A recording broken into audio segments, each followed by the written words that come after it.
Hello guys, কেমন আছেন আপনারা সবাই?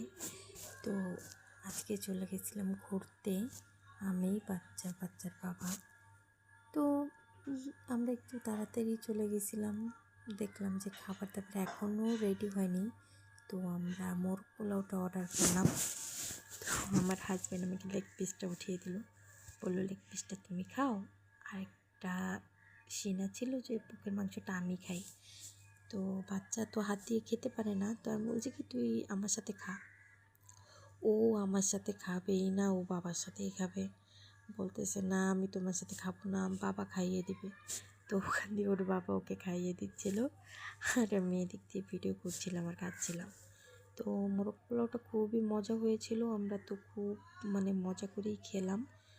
কিন্তু রান্নাই হয়নি, আমরা একটু তাড়াতাড়ি চলে গেছিলাম, প্রায় 2টার ভিতরে আমরা চলে গেছি। 3টা সাড়ে 3টার দিকে গরুর রেজালা, গরুর কালাভুনা সবই পাওয়া যায়, কিন্তু আমরা একটু তাড়াতাড়ি চলে গেছি, তাই আমরা গরুর রেজালা বা কালাভুনা কোনোটাই পাইনি, শুধু মোরগ পোলাও। আরেকটা ছিল গরুর মাংস আলু দিয়ে একটু ঝোল ঝোল, ওই ঝোল ঝোল আমার ভালো লাগে না, তাই ওটা অর্ডার করিনি। তো খাবারটা খুব ভালো ছিল। আপনারা সবাই ভালো থাকবেন, ধন্যবাদ।